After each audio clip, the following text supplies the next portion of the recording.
नमस्कार दोस्तों, the news guide YouTube channel पर आपका स्वागत है। इस समय मैं मौजूद हूँ रामलीला मैदान में, जहाँ पर आज एक कांग्रेस के द्वारा भारत बचाओ रैली का आयोजन किया गया। हम कुछ लोगों से बात करेंगे कि आखिर आज उन्होंने यहाँ पर क्या सुना, राहुल जी के द्वारा क्या बताया गया, बात करेंगे लोग। सर, आपका नाम क्या है? दिनेश जैन बोस। कहाँ से आए आप? मध्य प्रदेश, उज्जैन। अच्छा, तो आज राहुल गांधी जी ने जैसे रैली की है भारत बचाओ, आपने क्या क्या उनका संदेश लिया और आप क्या कहना चाहेंगे लोगों से? आज जब इस रैली में हम सम्मिलित हुए, एक नई ऊर्जा और एक नए संदेश के साथ हम हमारे स्टेट में जाएंगे। इस केंद्र सरकार की दमनकारी नीतियों के खिलाफ हमें लड़ाई लड़ना है। बेरोजगारों के लिए, किसानों के लिए और उनके हित की लड़ाई अब हम मध्य प्रदेश में जाके लड़ेंगे और इस सरकार को कटघरे में खड़ा करेंगे। किन किन मुद्दों पर आप बातचीत करना चाहेंगे? किन किन मुद्दों के साथ आप अपने लोगों के बीच जाएंगे? हम पूरे देश में राष्ट्रवाद की बात करते हैं, लेकिन हम राष्ट्र हित के लिए बात करेंगे, किसानों के लिए बात करेंगे, बेरोजगारों के लिए बात करेंगे, बढ़ती हुई जीडीपी के लिए बात करेंगे।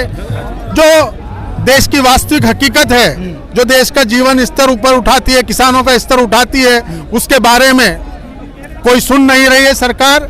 और बेरोजगारी और किसान आत्महत्या के लिए मजबूर हो रहे हैं। इस लड़ाई को हम मुख्य रूप से लड़ेंगे। बीजेपी के द्वारा बार बार ये कहा जा रहा है कि राहुल गांधी ने जो एक बयान दिया था कि rape in India, make in India की जगह रेप इन इंडिया हो रहा है, और बीजेपी की तरफ से कहा जा रहा है कि राहुल गांधी उस पर माफ़ी मांगे, और राहुल गांधी ने यहाँ से बोला भी आज कि मैं कभी माफ़ी नहीं मांगूंगा। तो आप इसे कैसे देखते हैं?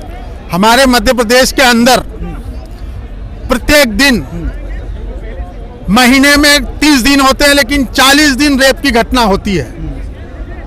पूरे जो भी पेपर देखते हैं, हम मीडिया में देखते हैं, इलेक्ट्रॉनिक मीडिया देखते हैं, प्रिंट मीडिया देखते हैं, रेप की 1 या 2 घटना होती है, सामूहिक रेप। तो राहुल गांधी जी ने क्या गलत बोला? अगर कोई भी बच्चा भी अगर पढ़ेगा तो रेप, महिलाओं के साथ उत्पीड़न, यही देखा जाता है, सुना जाता है। तो राहुल गांधी जी ने मेरे हिसाब से कोई गलत नहीं बोला है। तो और जैसे और मुद्दे राहुल गांधी ने जो उठाए हैं, जीडीपी का मुद्दा उठाया है जो 4% पे है। अगर राहुल गांधी ने ये कहा कि अगर हमारे तरीके से जीडीपी को अगर काउंट किया जाता, उनकी गणना की जाती 2.5% रहती, तो आप इसे कैसे देखेंगे कि जो बीजेपी है किस तरीके से भ्रम फैला रही है, चाहे आंकड़ों के मामले हों चाहे अन्य मामलों में हो? सबसे पहले तो जीडीपी नापने का तरीका ही उन्होंने बदल दिया। राहुल गांधी जी ने बोला जो मापदंड होते हैं, उस मापदंड से अगर जीडीपी की नाप करी जाए तो 2.5% है, जबकि उन्होंने 4.5% कर रखी है।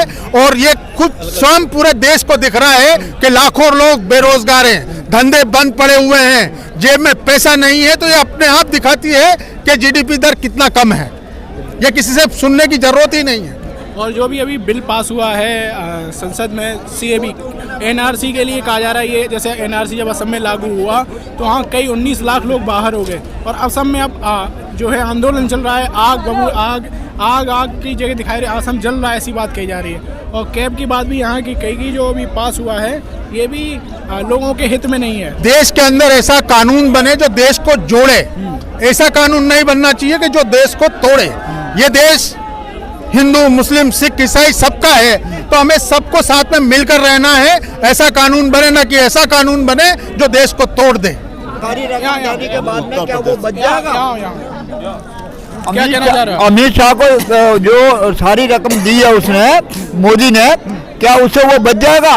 क्या वो 70 की धारा हटाने से क्या वो देश जो है ना बच जाएगा?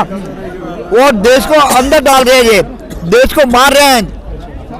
आप कहाँ से? हम उत्तर प्रदेश से, बलिया जनपद से, अखिलेश कनौजिया। वो काय को माफी मांगेगा? जो सही चीज है, जो सही बयान है, किसी के दबाव में आकर के उसको नकार दे कि हम माफी मांगते हैं, तो देश का इससे नुकसान जाएगा और समाज का, देश का नुकसान जाएगा।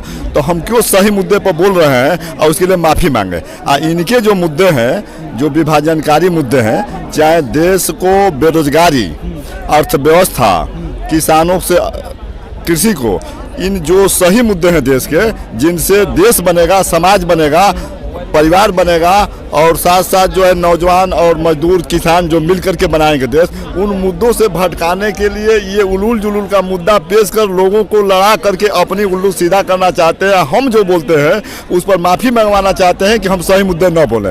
ये इनका तरीका माफ़ी मंगवाने का। यूपी से आते हैं, यूपी में जो उन्नाव में घटना हुई रेप की, उसे आप कैसे देखते हैं और बीजेपी कोई एक्शन नहीं ले पा रही है? जो देखिए जितने भी घटनाएं हुई हैं बलात्कार की, चाहे कोई भी घटना हो रही है उस पर तो लोग बोल ही नहीं रहे हैं, और वो घटना को वो छिपा रहे हैं, चाहे पर्दा डाल रहे हैं, चाहे वो मीडिया से चाहे टीवी में जो पहले सूचनाएं आती थी कि ये हो रहा है वो हो रहा है, आज जो है उस पर वो दबाना चाहते हैं उन मुद्दों को। कि हर लोग अभी सुने होंगे कि मीडिया को भी वो दबा रहे हैं कि हमारे मुद्दों को, जो सही मुद्दे हैं उनको, जो गलत मुद्दे हैं उसको उससे नजरअंदाज कर रहे हैं। तो वही बोले हैं कि आज दबने की जरूरत नहीं है। जो वास्तव में हमारे माताओं के साथ, बहनों के साथ जो बलात्कार हो रहे हैं वो देश के लिए बहुत बड़ा घातक है और खतरा है, और समाज के लिए और देश के लिए हम लोगों को शर्म आनी चाहिए। ऐसे मुद्दों के लिए राजनीति से और पार्टी से, दल से और जाति बिरादरी धर्म से अलग है, और इससे वो भटकाने के लिए अलग अलग दूसरा मुद्दा वो पेश कर रहे हैं। यही उनका मानना है। मैं Mehndi Hasan, all India Rahul Gandhi youth brigade का राष्ट्रीय अध्यक्ष हूँ।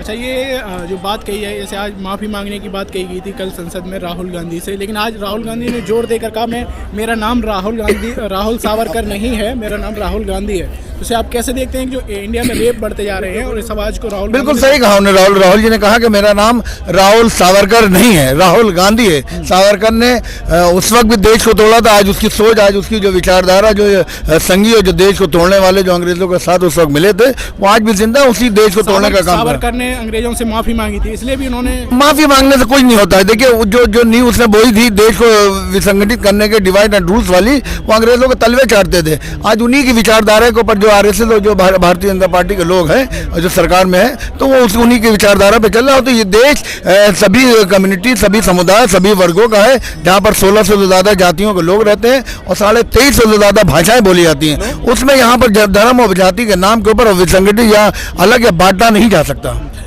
हिंदू एक राष्ट्र बनाए जाने की कोशिश है, एनआरसी हो, सीएबी है। आज राहुल गांधी ने भी ये मुद्दा उठाया कि ये जो बिल लाए जा रहे हैं देश को बांटने की राजनीति के कारण है। सोनिया गांधी ने भी देखिए ऐसा कुछ होना नहीं कहते कि हमको मालूम है जन्नत की हकीकत, लेकिन और दिल को बहलाने के लिए गालिब यह ख्याल अच्छा है, इससे मुंगेरी लाल के सपने साबित होंगे। बाकी देश की जनता जो है, आप देख लें नॉर्थ ईस्ट में जिस तरह से उबाल आ गया है, और कल आपने अलीगढ़ यूनिवर्सिटी में जिस तरह से उबाल आ गया, दिल्ली में आ गया है, उत्तर प्रदेश की भी आ गया, बिहार में भी आ गया, सारे पूरे देश में धीरे धीरे बढ़ रहा है। कोई भी आदमी नहीं चाहता, ये हिंदू या मुसलमान का मामला नहीं है, बात ये मुल्क का, देश की एकता अखंडता का मामला है, जहाँ पर गंगा जमनी तहजीब की नदियाँ बहती हैं, सोच बहती है। तो उस गंगा जमनी तहजीब वाले देश के अंदर धर्म जाति मामला कोई बहुत ज्यादा ऊपर नहीं रहता है। आर्थिक स्थिति की बात की जाए, जो जीडीपी की बात है, आज राहुल गांधी ने कहा जिन मापदंडों के हम उपयोग करते थे वो मापदंड ये उपयोग नहीं कर रहे हैं, और अगर उन मापदंडों से, उन जो तरीके थे, उन मानकों से अगर जीडीपी का देखिए जाता तो 2.5%। देखिए जब यूपीए सरकार चल रही थी डॉक्टर मनमोहन सिंह जी की, उस वक्त 7.5 और 8 लमसम जीडीपी था, 9 के करीब पहुंच गया था। लेकिन उस वक्त जब कहीं भी अगर प्याज है तो 35 रुपये 40 रुपये हो जाती, तो ये इनकी जो सांसद 3 नेत्रियाँ थी और इनके जो भी सांसद थे, ये खुद जेटली इस वक्त नहीं है, वो सब वहाँ शामिल थे। तो ये सब यही कहते हैं महंगाई डायन है। आज 200 रुपये के ऊपर चलिए, क्या इनकी भौजाई हो गई है? जब डायन थी जब भौजाई होगी, तो इस तरह की मामला आज जीडीपी 1.5 और 2% के करीब रहेगी, वो भी इनकी सेटिंग है, इसलिए पूरे आंकड़े नहीं दे रही हैं।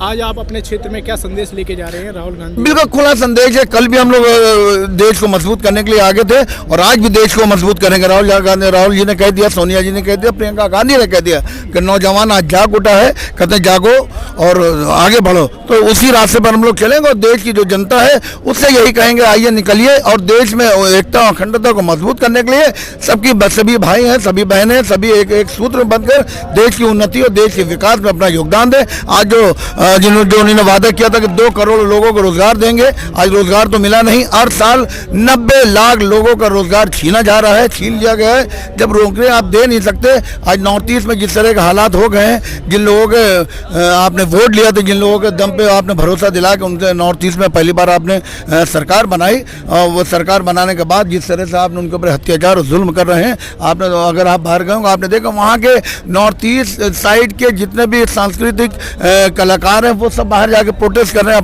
अपना नृत्य और अपना अलग अलग कल्चर के जरिए उसका विरोध कर रहे हैं। तो विरोध आज जाग चुका है। कहते हैं निकलो बाहर मकानों से और जंग लड़ो बेईमानों से। और कहते हैं वो मुतमईन है कि पत्थर पिघल नहीं सकता और मैं बेकरार हूँ आवाज़ में असर के लिए। अब असर आएगा दुश्मन जो देश की बर्बादी का सीना चीर के एक बार देश में एक बार फिर से वही गांधी और वही आम जनता की सरकार बनेगी, जहाँ हर तरफ फूल होंगे, जहाँ आने वाली जनरेशन को हमें रोजगार देना होगा, आने वाली जनरेशन को हमें रोजगार देना होगा, खाना देना होगा, भोजन देना होगा। आज मन से नेताओं द्वारा ये भी कहा गया कि हमारे जो अगर बीजेपी अपने स्वतंत्रता सेनानी गिना दे और कांग्रेस के देख ले तो बिल्कुल सही, बिल्कुल कहीं नहीं है सर। ये सब मुंगेरी लाल के सपने हैं। आप इनकी सरकार से पहले आप ये बता दिए, कोई भी आरएसएस या बीजेपी का आदमी कोई आ जाए और ये कह दे कि उन्होंने कभी भी नेशनल फ्लैग जो हमारा राष्ट्रीय ध्वज है वो कभी उन्होंने अपने झंडे को अपने बिल्डिंग अपने कार्यालय पर लहराए अपने घर पे। और अक्सर अब कभी कभी ये लहरा भी देते तो उल्टा झंडा हो जाता है, तो इन्हें पता ही नहीं झंडा क्या है, झंडे का मतलब क्या है। ये बड़े हाथों से बड़ी मेहनत से बनाया गया था। इसमें केसरिया खुशियों का रंग है, व्हाइट अमन का है और जो ग्रीन है वो हरियाली का है। तो जब इन सब चीज़ें जब उखड़ जाएंगी तो इनका झंडे का महत्व नहीं है। बीजेपी जो कोशिश कर रही है हिंदू राष्ट्र बनाने की, आपको लगता है कब जो कांग्रेस है एक अपना जो मैसेज जो है सही रूप में पेश कर पाई? क्योंकि बिल्कुल इसमें कोई ना हिंदू राष्ट्र बनेगा। हमारे जो हिंदू भाई हैं वो हमारे हैं, मुसलमान भाई हैं, सब हमारे हैं। कहते हैं सभी का खून शामिल है यहाँ की मिट्टी में और किसी के बाप का हिंदुस्तान थोड़ी है। और लगेगी आग तो आएंगे कहीं मकान जद में, यहाँ पर सिर्फ मेरा और तेरा मकान थोड़ी है।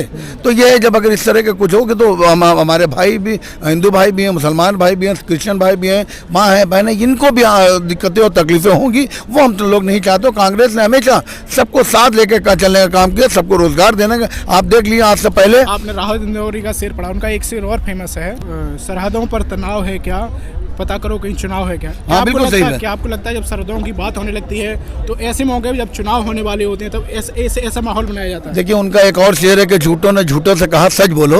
तो यही झूठ है जो कह रहे हैं सच बोलो। ये जानते हैं कि बाजार में झूठ बिक रहा है। कहते हैं वो आते ही बाजार का झूठ बेच गया और मैं एक सच लिए शाम तक बैठा रहा और उसने खेतों में इंसानों के सर बोए हैं। अब जमीन खून उगलती है तो हैरत क्यों है। तो जो उन्होंने बोया है वही काटेंगे। अब काटने का वक्त आ गया। नौजवान जो आपके सामने दिख रहा है, जो 50 लाख की तादाद में जो यहाँ दिख रहा था, हुजूम था, लग रहा था कि कोई जबरदस्ती खींच ला रहा है। खींचना नहीं, ये दर्द है, दुख है, तकलीफें हैं। अब आज जनता अब खुद सामने आ गई है। अब प्यार और मोहब्बत की बादशाह बहुत हो चुकी है। अब कुर्बानी देने का, कल भी लाखों लोगों ने कुर्बानी दी थी 1947 से पहले। अब 2019 में फिर वक्त आ गया हमें कुर्बानी के। अगर वो गोली चलाएंगे तो हम अपना सीना सबसे आगे, आप ही कहते हैं मैं सबसे पहले आगे गोली खाने में सबसे आगे रहूंगा। उस वक्त भी बंदूक घुड़से के पास थी लेकिन उसमें गोली भी थी, लेकिन वो गोली किसी अंग्रेज या किसी देशद्रोही के ऊपर उसने नहीं चलाई। जो देश के दुश्मन थे उनके ऊपर नहीं चले। गोडसे ने जो गोली चलाई महात्मा गांधी के ऊपर, महात्मा गांधी के सीने के ऊपर 3 गोली। लेकिन बीजेपी में कुछ ऐसे लोग भी हैं जो गोडसे को देशभक्त बोलते हैं। हाँ ठीक है। अब ये कुछ इस तरह के जो उस वक्त जब अंग्रेजों के साथ में थे कि हमारे 3 स्वतंत्रता सेनानी क्रांतिकारियों को फांसी दे दी गई, इन्हीं की मुखबरी, इन्हीं का हलफनामा लिखने की वजह से। तो उन्हीं की नस्लें हैं ये लोग। कभी मतलब इनके माँ बाप को कोई असर आता पता नहीं है, कब किस वक्त पैदा होगा, बड़े होगा, इनको पता नहीं। अगर इनसे पूछे माँ का नाम बताओ, ये नहीं बता पाएंगे। इनसे पूछे बाप का नाम बताओ, ये नहीं बताएंगे। हमसे पूछे महात्मा गांधी कौन थे, देश के राष्ट्रपिता थे। अब हम इंदिरा गांधी के पिता का नाम बताइए, पंडित जवाहरलाल नेहरू थे। उनके बेटे का नाम बताइए, राजीव गांधी, संजय गांधी थे। उनके भाई का नाम बताइए, राजीव गांधी के बेटे का नाम बताइए, राहुल गांधी थे। उनके राजीव जी की बेटी का नाम बताइए, प्रियंका गांधी थी। प्रियंका की मां का नाम बताइए, सोनिया गांधी थी। तो इस तरह से पूरा सिलसिला चला आ रहा सर, इनका कोई आता पता नहीं है।